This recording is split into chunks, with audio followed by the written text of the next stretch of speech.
Hello good morning. તો આપણે આજે વાત કરવાના છે કે મટીરિયલ સાયન્સ એન્ડ ટેકનોલોજી કરીને કેમિકલ બ્રાન્ચના સેમમાં 2માં આવતો સબ્જેક્ટ છે, બરાબર. અને ઘણા લોકોને હાર્ડ લાગતો હોય છે, જીટીયુ પણ નજીક છે, તો તૈયારી કેવી રીતના કરવી અને શું વાંચવું અને શું કરી જઈએ તો આપણે પાસ થઈ જઈએ અને સારા માર્ક્સ આવે. ઘણા લોકોને પાસ થવું હોય અને ઘણા લોકોને સારા માર્ક્સ પણ લેવા હોય છે.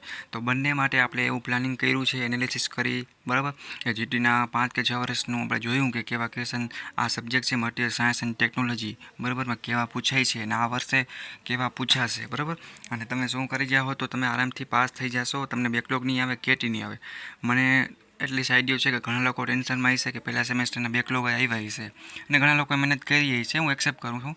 અને ઘણા લોકો એવું થતું હોય છે, અમે વાંચ્યું હતું, બધું કર્યું હતું, છતાંય અમે ફેલ થયા.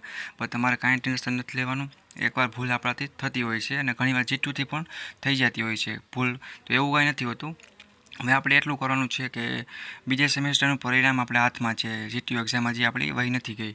તો બને એટલું તમારા આમાંથી વાંચી અને આ પ્રશ્નને તમે તૈયાર કરી જાઓ. આ થઈ જાય પછી તમને બીજા પણ આપેલા હોય કોલેજમાંથી, એ પણ તમે કરી નાખો. અને આ બધા આઈએમપી પ્રશ્ન છે, બરાબર.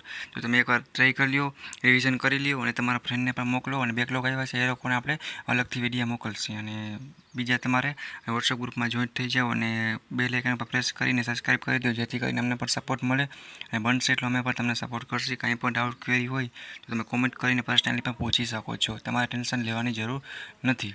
આપણે બેકલોગને સોલ્વ કરવાના છે. હવે બેકલોગ ના આવે એવી આશા રાખી અને બધી બ્રાન્ચના બધા સબ્જેક્ટના એમપી બનાવી જ છે.